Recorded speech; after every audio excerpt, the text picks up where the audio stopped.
성경의 주인공 예수 그리스도. 성경의 주인공 예수 그리스도라는 제목으로 하나님의 말씀 증거하도록 하겠습니다. 성도 여러분, 오늘 벌써 2월 첫째 주입니다. 2024년 2월 첫째 주입니다. 새해가 시작된 게 며칠 전, 몇 시간 전 같은데 벌써 한 달이라는 시간이 흘렀습니다. 시간이 참으로 빠릅니다. 그죠? 시간이 이렇게 살같이 빠르게 느껴지는데 하나님께서는요, 당신의 백성들에게 이렇게 말씀하셨어요. 세월을 아끼라, 이렇게 말씀하셨습니다. 세월을 아껴라, 시간을 아껴라. 성도는 세상 사람들, 불신자들과는 다른 시간을 살아가고 있는 존재들입니다. 물론 성도들도 육신의 몸을 입고 있기 때문에 그 육신은 이 세상의 시간의 흐름 안에서 여러 가지 제약들을 받습니다. 우리도. 그러나 성도는 영원 무궁한 존재이신 예수 그리스도 안에 속한 존재들이기 때문에 이미 완성된 하나님 나라를 믿음으로 바라보고 소망하며 살아가는 존재들입니다. 여기서 신자와 불신자의 간격이 발생하는 겁니다.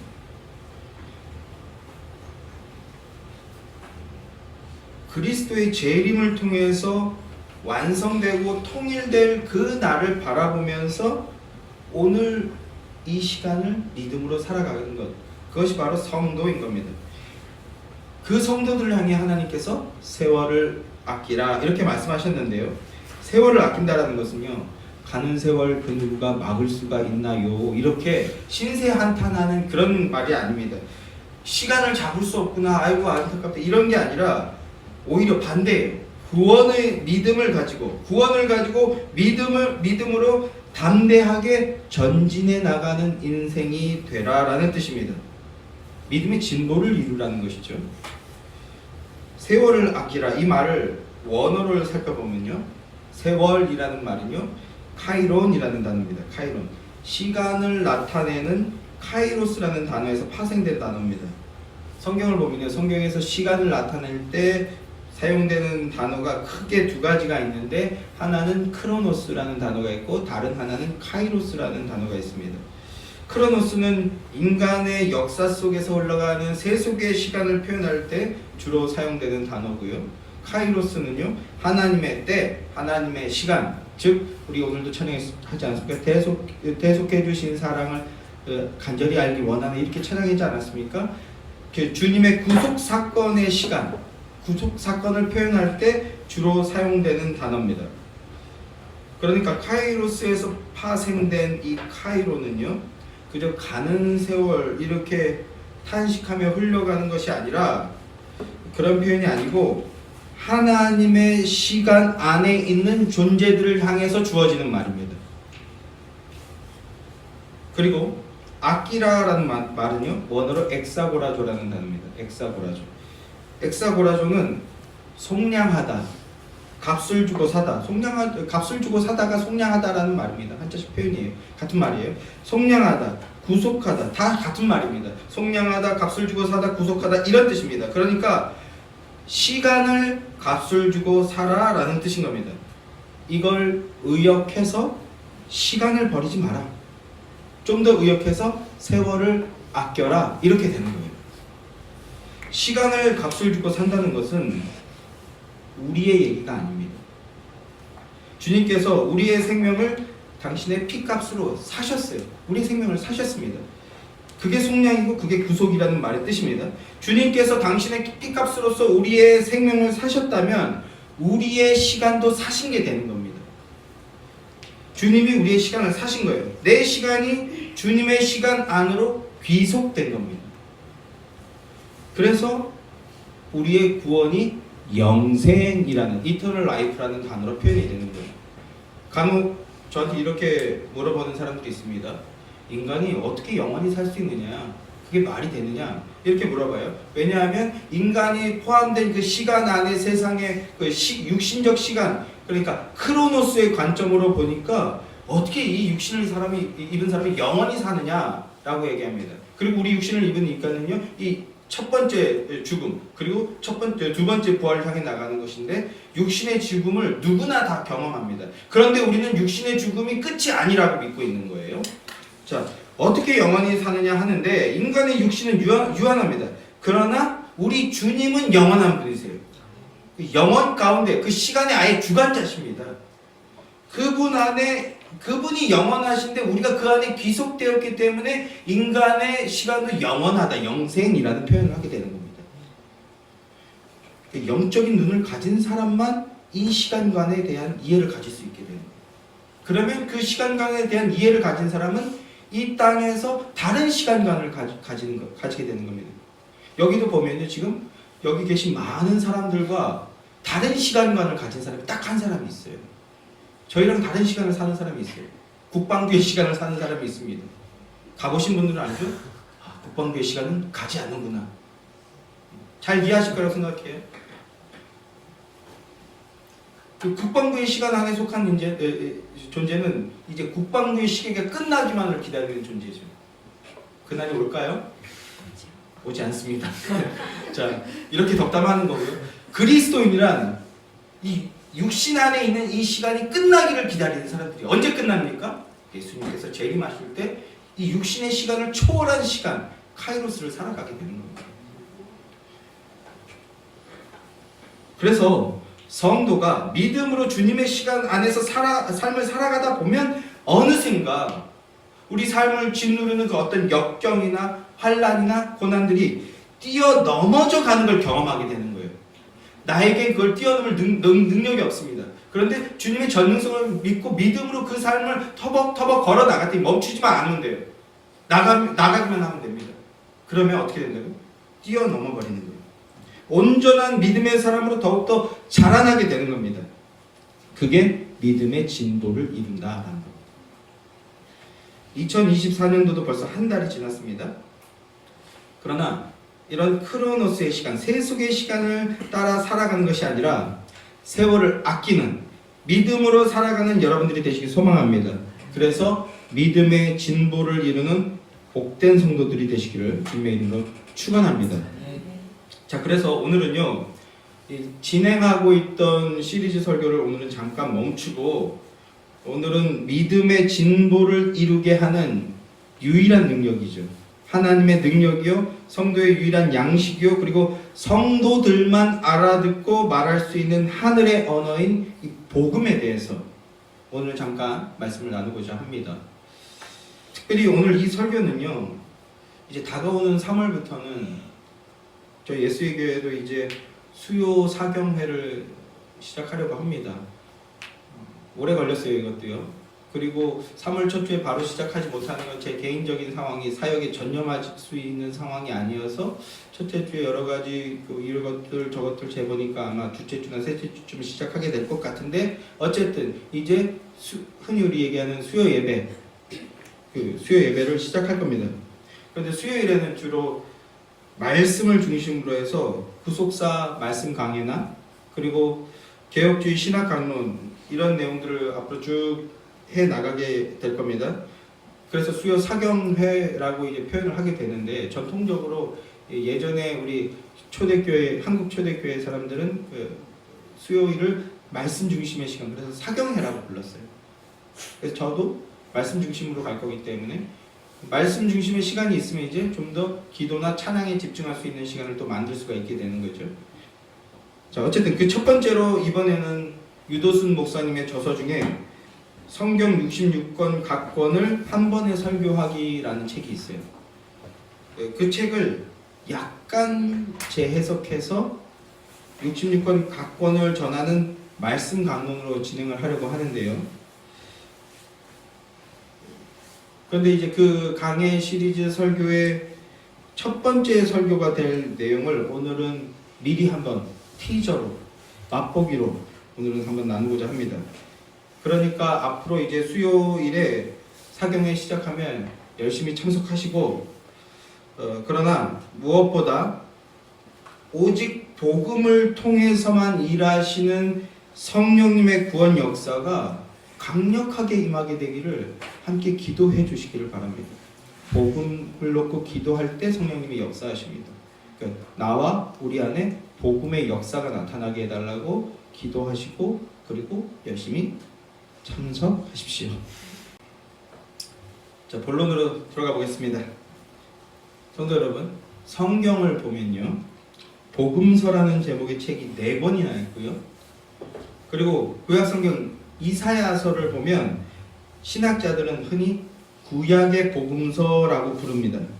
자, 그럼 한번 질문해 보겠습니다. 그러면 성경 안에는 복음이 몇 개나 있을까요? 성경엔 복음이 몇 개나 있을까요? 1번 1개, 2번 2개, 3번 3개, 4번 4개, 5번 5개, 6번 6개 몇 개나 있을까요? 없다 이렇게 하시면 아니죠? 잘못 들었죠? 자, 구약 성경은 언약과 예언 그리고 예표와 모형과 그림자로서 말씀을 계시해 주셨습니다. 그 예언과 예표와 모형 그림자는 전부 다 한 방향을 가리키고 있고 한 가지 내용을 가리키고 있는 겁니다. 그리고 그것이 신약 성경에 이르러서 실체를 통해서 성취되게 되었다는 것이 바로 복음입니다. 그러니까 성경에는 오직 하나의 복음만 있다라는 거예요. 그 말은 성경이 오직 하나의 내용만 말씀하고 있다는 뜻입니다. 뭡니까? 바로 예수 그리스도라는 겁니다. 오늘 본문 말씀인 요한복음 5장 39절 말씀을 보면 우리 주님께서 이렇게 말씀하십니다. 너희가 성경에서 영생을 얻는 줄 생각하고 성경을 연구하거니와 이 성경은 곧 내게 대하여 증언하는 것이니라. 이 성경은 내게 대하여 증언하는 것이니라. 이렇게 말씀합니다. 사람들이 열심히 성경을 읽고 듣고 배워서 수행 정진하듯 말씀의 내용들을 훈련하고 실천해 나가려고 합니다. 여러분, 근데 그게 구약 시대예요. 예수 그리스도가 옴으로써 이제 그건 끝이 났습니다. 여기서 예수님이 지적하시는 성경이라는 것은요, 엄밀하게 따지면 율법입니다. 토라, 타나크 뭐 이런 것들이에요. 율법, 계명들을 열심히 공부하여 지키고 행하면 구원을 얻는다. 이렇게 생각을 하고 있다는 거예요. 예수님이 그걸 지적하는 거예요. 그런데 그리고 또 무슨 말씀을 하시냐면 그건 성경의 핵심이 아니라는 거예요. 열심히 읽고 듣고 가르치고 행하면 구원을 얻는다. 그게 성경의 핵심이 아니라는 겁니다. 그러면 뭐가 핵심인가?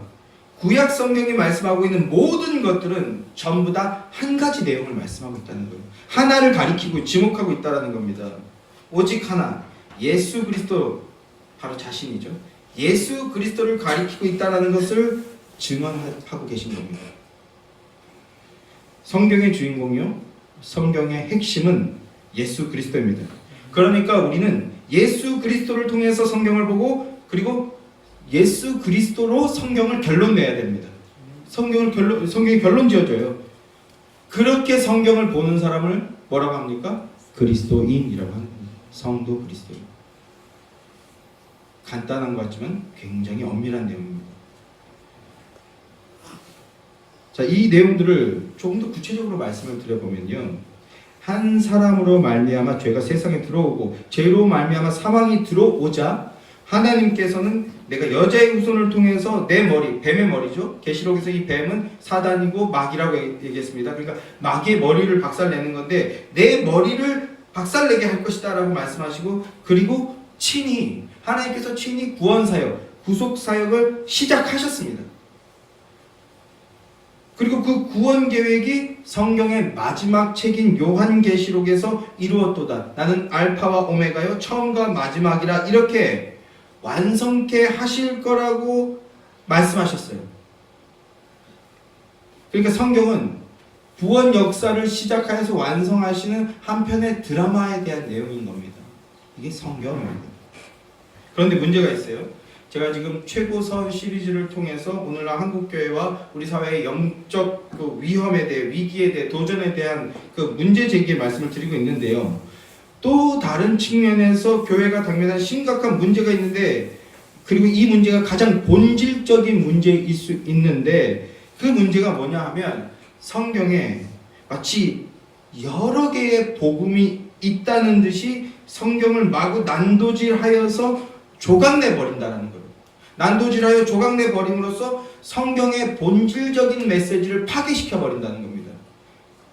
그리고 비본질적인 것들, 교양이라든지 아니면 철학이라든지 심리학이나 자기개발 아니면 심지어 기복주의 같은 메시지로 복음을 둔갑시켜 버렸다는 거예요. 그러고 있다는 겁니다. 성경을 통해서 계시하고자 하신 본래의 목적, 예수 그리스도와 복음이 사라지고 있다고요. 그런데 이러한 시대에 굳이 우리를 주의 교회로 부르신 이유가 무엇일까요? 우리를 교회로 부르신 이유가 뭘까요? 바로 이 심각한 복음의 변질과 교회의 부패에 맞서서 수호하라고 부르신 것이라고 믿습니다. 그런데 우리는 연약합니다. 우리는 능력이 없어요. 아무런 힘이 없습니다. 그러나 우리 주님은 전능하십니다. 전능하신 주님은 우리같이 이렇게 연약한 자들을 통해서 능히 주님의 그 구원 사역을 이루실 수 있으시기 때문에 우리 같은 자들을 부르신 겁니다. 무엇보다 전능하신 우리 주님께서 우리에게 주신 이 성경 안에 그리고 복음 안에는 모든 믿는 자에게 구원을 주시는 하나님의 능력이 있다는 겁니다. 믿음으로 주의 길을 따르고자 하는 주의 성도들을 더욱 성숙하게 만들고 더욱 단단하게 만들고 더욱 강하고 담대하게, 그래서 주의 길을 나아가서 주의 영광을 드러내게 하는 그 능력도 이 복음 안에 있다는 거예요. 그래서 우리는 오직 복음만 듣고 오직 복음만 배우고 복음을 나누고 복음을 증언해야 하는 겁니다. 오직 복음만이 영혼을 거듭나게 하고요. 그리고 오직 복음만이 거듭난 영혼을 더욱 새롭게 만듭니다. 자, 그러면 복음이 무엇인가? 제가 일부러 지금 언젠가부터 지금 반년 이상 된 것 같아요. 언젠가부터 일부러 이 말을 반복하고 또 반복하고 있습니다. 앞으로도 계속 반복할 말인데요. 이 복음이란 무엇인가? 이를 쉽게 이해하기 위해서 마태복음을 예로 한번 말씀을 드려볼게요. 마태복음은요, 크게 두 가지의 주제로 구성되어 있다라고 할 수 있습니다. 마태복음 16장에서 주님께서 너희는 나를 누구라 하느냐 하는 이 말씀을 기준으로 해서 마태복음을 전반부와 후반부, 이 한 구절을 기준으로 전반부, 후반부 이렇게 나눌 수가 있어요. 그래서 이 말씀을 기준으로 해서 전반부는 너희는 나를 누구냐라고 하신 그 물으신 그 예수가 누구이신가를 증언하는데 초점이 맞춰져 있습니다. 그리고 후반부는요, 16장 21절 말씀을 보면 이때부터 예수 그리스도께서 자기가 예루살렘에 올라가 장로들과 대제사장들과 서기관들에게 많은 고난을 받고 죽임을 당하고 제3일에 살아나야 할 것을 제자들에게 비로소 나타내시니라고 한 예수님이 왜 오셨는가를 증언하는데 초점이 맞춰져 있습니다. 예수님은 누구신가? 그리고 그 예수님이 왜 오셨는가? 이걸 조직신학적으로 표현했을 때 제가 뭐라고 말씀을 드렸습니까? 예수 그리스도의 인격과 사역, 이렇게 말씀드렸잖아요. 복음이란 예수 그리스도의 인격과 사역이다. 이건 제가 이걸 계속 일부러 반복하는 거예요. 이걸 아예 어디다 적고 머릿속에 집어넣어 버리시기 바랍니다. 복음이란 무엇인가? 예수 그리스도의 인격과 사역이다. 만약에 누군가 복음이 도대체 뭐요? 이렇게 물으신다면 복음은요, 예수 그리스도의 인격과 사역입니다. 이렇게 말씀하시라고. 자, 한번 2인 1조로 짝지어서 한번 해볼까요? 자, 왼쪽 편에 보니 그 복음이 뭐요? 라고 물으면 오른쪽 편이 예수 그리스도의 인격과 사역입니다. 이렇게 말해볼까요? 한번? 자, 그러면 오른쪽 편 분이 예수 그리스도의 인격과 왜 안 하시죠? 이거 해야 돼요. 자 2인 1조로 거기 그 미모의 그 두 분들 혼자 계신 분은 혼자. 자, 복음이 뭐요? 라고 물으면 예수 그리스도의 인격과 사역입니다. 이렇게. 예수 그리스도의 인격과 사역. 아니, 마지막을 올리시. 사역입니다. 이렇게. 예수 그리스도의 사역입니다. 이게. 자, 만약에 예수가 누구신가? 그리고 그 예수가 이 땅에 왜 오셨는가? 이 두 주제가 합쳐진 것이 복음인데 이 두 주제가 서로 분리되거나 혹은 어느 하나라도 사라지게 되면 그러면 어떤 일이 벌어집니까? 복음이 사라집니다. 오늘 우리는 예수에 대한 말을 듣거나 십자가에 놓고 말씀을 나누는데 정작 복음은 못 듣는 현상이 벌어질 수 있다는 거예요. 예를 들면 산상수훈의 말씀을 전하고 우리도 이런 삶을 살자 이렇게 하거나 또는 오병이어 말씀을 가지고서 떡을 내놓은 저 소년의 믿음을 보십시오. 저 소년의 헌신을 보십시오. 우리도 인색함 없이 아낌없이 내어드립시다. 또는 우리도 인색함 없이 아낌없이 헌신합시다. 이렇게 하는 건 뭐예요? 복음이 아니라고요. 그 말씀을 주신 의도가 전혀 아니에요. 우리가 간혹 한두 번쯤 그렇게 개인적으로 그 말씀을 그렇게 해석하여 은혜를 받을 수는 있겠죠. 그러나 강단에서 그렇게 선포되어진다면 그건 복음이 아니라고요. 심지어 죽은 나사로를 살려주신 예수만 증언한다면요, 그것도 복음이 아닙니다. 왜냐하면 죄의 싹은 사망이요 한 알의 밀이 땅에 떨어져 죽지 아니하면 한 알의 밀이 그대로 있기 때문입니다. 반대로 십자가만 증언해도 구원이 없습니다. 우리도 십자가 지는 삶을 살자 이것만 가지고는요 구원이 없다고요. 십자가는요, 예수님 당시 십자가는 흉악한 죄인들을 처형하던 사형 형틀일 뿐입니다. 그러니까 십자가만 가지고서는 복음이 성립되지 않는다라는 뜻입니다. 복음이 없으니 구원도 없는 겁니다. 구원받은 우리가 구원의 믿음이 충만하지 못하고 주저앉는 이유가 뭘까요? 복음이 부족해서입니다. 복음을 섭취하지 못해서 그래요. 복음은 사람의 몸을 입고 온 하나님이신 예수 그리스도가 우리 인간의 범죄함 때문에 십자가에 내어줌이 되고 또한 우리를 의롭다 하시기 위하여서 다시 살아나셨다 하는 이것이 복음입니다. 이 내용이 들어가요. 복음이에요. 이 복음에는 생명의 능력이 있어서 사랑함에 이르는 그 세계명 준수의 삶으로 나아가게 됩니다. 하나님께서 우리를 사랑함으로써 그 사랑 안에 있을 때 우리도 사랑함의 삶을 살아갈 수 있게 된다. 그 사랑함의 삶 속에 있을 때 우리는 고난과 역경을 뛰어넘어서 믿음의 진보를 이루는 능력의 삶을 살아가게 된다는 것입니다. 복음에 그 능력이 있다라는 거예요.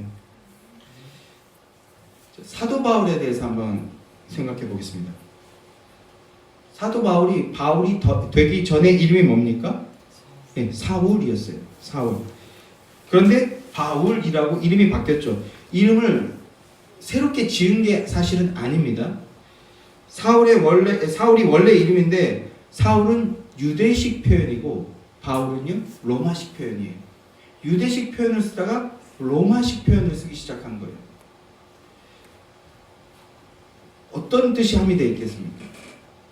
사울, 유대교인이었던 자가 그것도 유대교인 중에 가장 열심히 특심한 사람이었다가 바울, 기독교인으로 개종되었다는 것을 회개하여 변화되었다는 것을 드러내는 아주 효과적인 장치인 거죠. 이름 하나만으로도.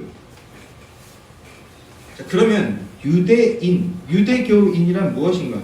가장 간단하게 정리하면 십계명을 지키는 행위로서 율법 준수하는 그 십계명 지키는 행위로서 구원을 얻는다는 것을 믿는 자들이다라는 겁니다. 선택받은 민족이기 때문에 율법만 잘 지키면 우리는 구원을 얻는다. 이게 유대인들의 생각이었어요. 유대교의 생각이었어요. 지금 이게 또 아니라고 그 시대의 그 유대교의 뜻은 그런 게 아니었고 바울이 전한 이신칭의 뜻은 그 시대에 이렇게 복음을 분리시키고 계속 조각내는 사람들이 있는데 그래서 우리는 구속사로 성경을 봐야 되고 전체 성경을 봐야 되고 예수 그리스도 중심으로 성경을 봐야 되는 겁니다. 신학적 이론으로 막 그런 이론을 제기하는데요. 아닙니다. 그 이론을 제기한 신학자보다 저는 별 볼 일 없는 사람이지만 예수 그리스도의 권세로 말씀드립니다. 그러지 않아요. 그런 건 없습니다. 유대인들은요, 우리가 율법 준수 잘하면 구원 얻는다 이렇게 믿었던 겁니다. 그러니까 신앙적 열심이 더 필요하지 예수 그리스도는 필요가 없는 거예요. 모든 거짓된 영의 역사들은 다 동일합니다. 예수 그리스도를 치워야 돼요. 그래야 스스로 왕된 삶을 유지할 수 있습니다. 그래서 사울이 예수를 그리스도라고 믿고 추종하는 기독교인들을 죽기 살기로 죽이러 다녔던 거예요. 예수 그리스도가 원수기 때문에. 그리고 그 예수 그리스도 믿는다고 하는 사람들 죽이는 것, 그것 역시 계명 준수의 삶이었습니다. 거짓 증거하는 자들, 내 이웃에 거짓 증거하지 말라 한 그 계명을 어긴 자들이기 때문에 율법에 의거해서 죽이는 건 선교한 거예요. 선교, 복음을 증거한 겁니다. 그런데 우리가 상식적으로 생각해 보자고요. 사람을 죽이는 게 올바른 신앙이라고 할 수 있겠습니까? 우리 시대는요, 더 이상 물질적으로 육신적으로 사람을 죽이는 시대는 아니에요. 그런데 다시 원시성이 회복이 되니까 실제로 쉽게 사람을 죽이는 일들도 나타나네요. 참 어려운 시대 속에, 패역한 시대 속에 살고 있는데, 자, 신앙이란 이름으로 사람을 죽이거나 영적이든 육적이든 사람을 죽이는 게 과연 올바른 신앙이겠습니까? 아니라는 거죠. 그럴 수 없습니다.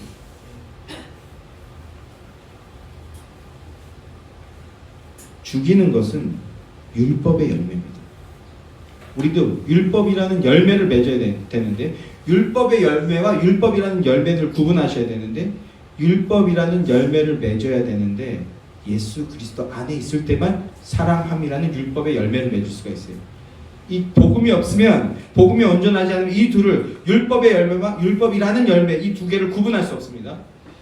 자, 이제 한국 교회를 보면 칼빈주의 신학 혹은 개혁주의 신학이 아주 많이 보편화되었습니다. 굉장히 좋은 현상이에요. 그리고 한국 교회의 수준이 상당히 높아졌다는 뜻입니다. 그러나 제 개인적인 신앙으로 한 가지만 말씀을 드리면, 개혁주의 신학이라는 것, 저도 이제 지난 10여 년 동안 이걸 열심히 전파했습니다. 저랑 개혁주의 5대 강령, 또 존 보는의 철로 역정, 그 다음에 웨스트민스터 소유리 문답, 이런 것들, 소유리 문답은 끝까지는 못했지만 이런 것들 반복하지 않았습니까? 그리고 앞으로도 또 반복할 거예요. 하이델베르크 요리 문답도 우리도 해야 되고 하는데, 그런데요, 제가 드리고 싶은 말씀 중에 하나는, 개혁주의 신학은 정말 탁월한 성경의 해석을 가지고 있지만 구원하는 신학은 아닙니다. 무슨 말이냐면, 구원받은 자에게 탁월한 신학이지 그 신학이 사람을 구원하지 못한다는 거예요. 그럼 사람을 구원하는 신학은 뭡니까? 없어요. 그런 거. 오직 복음만 사람을 구원합니다. 그러니까 구원을 받고 보니까 개혁주의 신학이 정말 탁월한 거예요. 그런데 이 둘을 구분하지 못하는 상황이 되어 있습니다. 안타까운 것이요, 복음을 통한 구원함의 흔적이 없는 사람들이 그저 학문으로서 성경을 접하고 신학적인 지식이 쌓이는 것을 구원이라고 착각하는 모습들을 너무 많이 봅니다. 이를테면 누구누구 저명한 개혁주의 신학자의 책을 읽어봤냐, 그의 주장에 대한 이해를 가지고 있냐, 이런 얘기하는 거죠. 또 어떤 개혁주의 진영의 두꺼운 책 저희도 하고 있어요. 그러나 그 책을 읽고 스터디하고, 그래서 어떤 그 신학 지식을 갖고 있냐, 그리고 무슨 교리를 알고 말할 수 있냐, 이걸 가지고 구원이라고 착각한다라는 거예요. 그 지식을 가지고 있으나 구원이 없을 수도 있습니다. 구원의 은혜로 말미암아 그 지식의 참된 의미를 찾는 것과 구원 없이 그 지식만 찾는 것, 이걸 우리는 구분할 수 있어야 되는데, 예수 그리스도 안에 있지 않으면 이걸 구분하기 힘들어요. 주님께서 너희가 성경에서 영생을 얻는 줄 생각하고 성경을 연구하거니와 라고 말씀하셨는데, 그게 바로 이 내용입니다. 내가 이거 개혁주의 신학책 두꺼운 거 이거 완독하면 내가 구원 얻겠지. 예수님이 말씀하신 바로 그 내용이라고. 자, 좋습니다. 그런 책 안 읽는 것보다 읽는 게 더 좋겠죠. 그런데 그 지식 가지고 뭐 합니까? 그 지식만 있는 사람들 그 지식 가지고 뭐 합니까? 교리적 지식이 부족하거나 신앙 행위가 부족한 사람들, 또는 도덕적으로 어떤 좀 부족한 모습을 보이거나, 참 어려운 말인데 센스 없는 사람들, 신앙생활의 센스라든지 하여튼 그 센스 없어 보이는 사람들을 찾아가서 정죄하고 공격합니다. 이게 생명이 없다는 증거입니다. 잘 보세요. 정죄하는데 율법을 가지고 정죄해야 됩니다. 사랑으로 눈물을 흘리면서 생명으로 나아가기 위한 정죄이냐, 아니면 예수님 이혼하는 것이 옳습니까 그럽니까 이렇게 자기 지식과 자기 진영을 드러내기 위한 정죄냐, 이것도 예수 그리스도가 없으면 구분할 수가 없어요. 저는 어제도 그랬고 저희 아들 엄청 푸시합니다. 그리고 사역할 때도요, 옆에서 보면 저거 부러지지 해서 부러진 적도 있어요. 그냥 죽기 살기로 공격합니다. 막 너 죽고 나 죽자 가만 안 두고 막 달려들어요. 그런데 그래서 같이 죽은 적은 별로 없어요. 제가 부족해서 부러진 적이 있긴 하지만 별로 없어요. 왜 그렇습니까? 감사하게도 내 사역의 성공을 위해서 막 푸시하는 게 아니라 너 그러면 죽고 우리 같이 살자라고 우는 걸 알기 때문이에요. 제가 마음으로 운다라는 걸. 제일 많이 저한테 푸시당한 애들이 아직도 연락합니다. 어떤 그런 제가 저돌적인 것 같긴 해요. 무식하고 저돌적인 것 같긴 한데 그 능력이 어디서 옵니까? 제가 제일 꼴통짓을 많이 했거든요. 그런 나를 살려주신 예수 그리스도의 은혜가 있기 때문에 너도 살아야 된다. 이거 하나밖에 없습니다, 사실. 여기서 뭐 마치 제가 제 자랑하는 것처럼 끝났는데 아니에요. 저는 죄인 중에 계시기 때문에 이런 얘기를 하는 거라는 걸 이해하고 계실 거라고 생각합니다. 자, 오늘날 이런 주장을 하는 사람들을 봅니다. 예수 그리스도도 사람이라서 억지로 십자가를 지셨다, 이렇게요. 이걸 수동순종이라고 합니다. 예수님이 억지로 십자가를 지셨다. 용감하게 이런 소리를 합니다. 그리고 동시에 예수님이 왜 굳이 30여 년이나 이 땅에서 삶을 사셨냐? 30여 년의 삶을 사시면서 능동적으로, 적극적으로 613가지의 율법 조항들을 모두 다 지켜주셨다. 그거 위해서 이 땅에 오신 거다. 이런 소리 하는 사람들도 있습니다. 이 두 개 다 한 사람이 하는 소리인데요. 성경에도 없는 이런 얘기를 과감하게 하시는 분들이 점점 많아지고 있어요. 이걸 능동순종, 수동순종 교리라고 하는데 개혁주의 진영에서 이게 우리 정통신학이기 때문에 이게 맞는 거야. 우리 정통신학에서 벗어난, 전통적인 내용에서 벗어난 너는 이단이야, 이런 얘기를 하는데 예수님 당시 바리새인들과 똑같은 뭐예요? 성경에 근거가 없어요.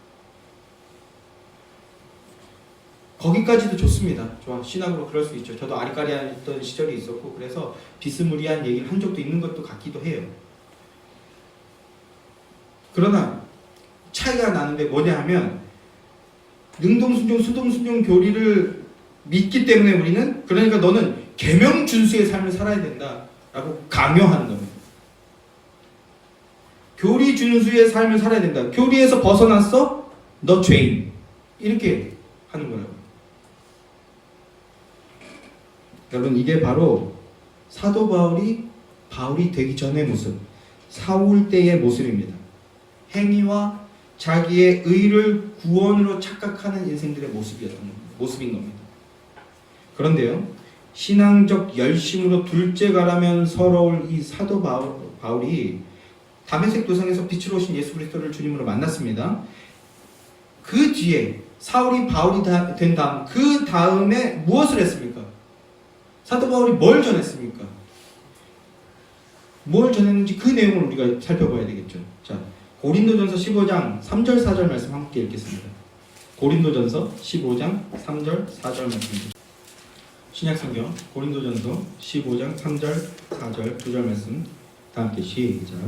내가 받은 것을 먼저 너희에게 전하였느니 이는 성경대로 그리스도께서 우리 죄를 위하여 죽으시고 장사 지낸 바 되셨다가 성경대로 사흘 만에 다시 살아나사라고 말씀하죠.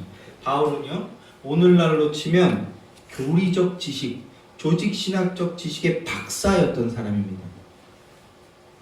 뿐만 아니라 철학에도 능통한 사람이었어요.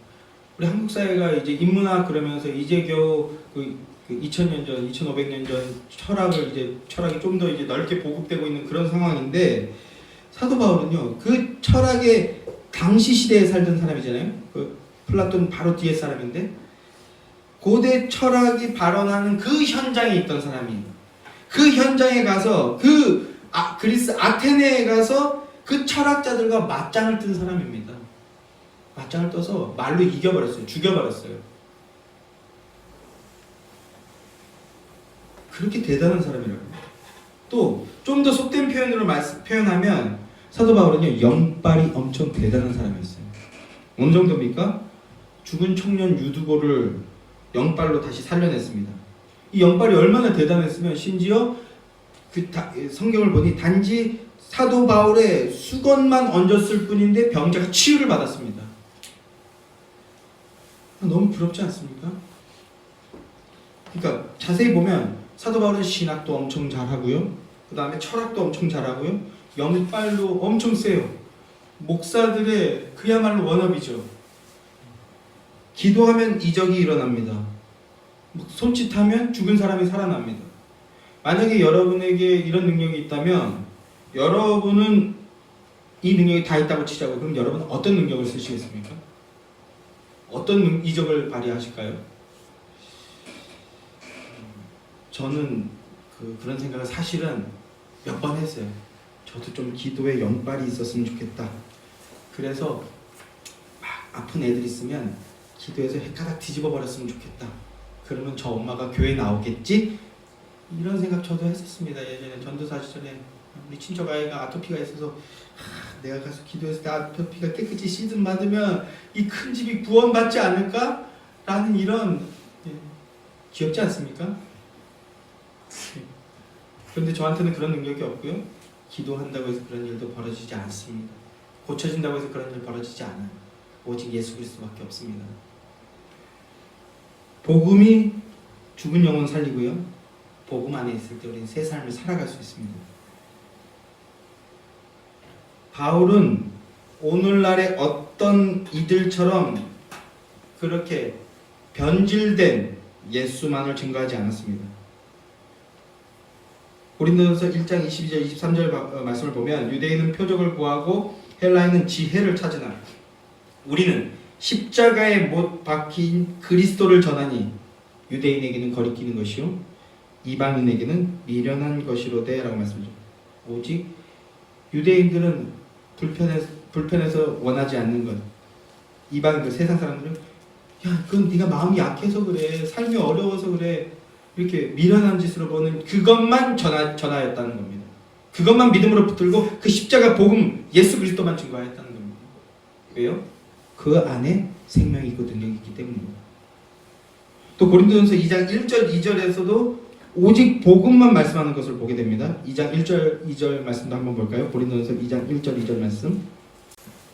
고린도전서 2장 1절 2절 말씀 다 함께 시작. 형제들아, 내가 너희에게 말하되 하나님 증거를 전할 때 말과 지혜의 아름다운 것으로 아니하였느니 내가 너희 중에서 예수 그리스도와 그가 십자가에 못 박히신 것 외에는 아무것도 알지 아니하기로 작정하였느니라. 내가 예수 그리스도와 십자가에 못 박히신 것 외에는 아무것도 알지도 않고 아무것도 그 외에는 다른 것 증언하지 않기를 원한다. 진정한 성도, 참된 성도, 구원의 은혜를 얻었고 누리는 성도는 오직 예수 그리스도와 그의 복음만 믿고 붙들고 증언한다는 것입니다. 이 복음을 통해서 구원의 능력을 얻으시는 여러분 되시길 주님의 이름으로 소망합니다. 이 복음 안에 삶을 뚫고 나아가는 힘이 있습니다. 지금 삶에 정체되어 있나요? 자꾸 주저앉아지나요? 자꾸 복음과 멀어지게 됩니까? 그럼요, 복음을 붙드시기 바랍니다. 복음에 이 능력이 있습니다. 사랑하는 성도 여러분, 주님께서 이 성경이 곧 내게 대하여 증언하는 것이니라 한 이 말씀을 믿음으로 단단히 붙잡는 여러분 되시길 소망합니다. 기독교란 오직 예수 그리스도만 믿고 붙드는 걸 기독교라고 하는 겁니다. 오직 그리스도 복음을 통해서만 우리는 주님을 만날 수 있습니다. 오직 그리스도의 십자가 복음 앞에 설 때에 주님을 만나서 영생을 누릴 수 있습니다. 이 복된 진리를 전심으로 붙잡는 여러분 되길 소망합니다. 그리고 공중권세 잡은 악한 마귀가 강력하게 역사하는 이 시대에 교회 안까지 침투해버린 그런 시대잖아요. 이 시대에 우리 같은 자를 찾고 부르신 하나님의 뜻이 있는 줄로 믿습니다. 우리는 능력이 없지만 주님은 전능하십니다. 그리고 주님의 전능하신 능력은 복음을 선포할 때 나타난다는 겁니다. 복음을 선포할 때 성령님이 역사하십니다. 복음을 선포함으로 성령님이 역사하심으로 비로소 복음의 능력이 나타나게 됩니다. 우리 모두 가난한 심령으로 한마음 되어서 오직 복음만 붙들고 선포하는 교회가 되기를 간절히 소망합니다. 그때 이 교회가 온전히 주님의 교회가 되어서 악한 마귀의 죄악의 사슬을 끊어버리는 역사가 일어나게 될 줄 믿습니다. 또 성도가 오직 복음 안에서 믿음으로 나아갈 때 각 성도들의 인생과 가정과 일터 속에, 삶 속에, 소망 속에, 비전 속에 그 침투하여서 그것들을 무너지게 하는 그 악한 영의 역사들이 일곱 길로 쫓겨나가게 되는 능력의 역사가 일어나게 될 줄 믿습니다. 그 능력의 역사 가운데 참된 기쁨과 참된 예배의 삶을 사는 여러분들이 되시기를 주님의 이름으로 축원합니다.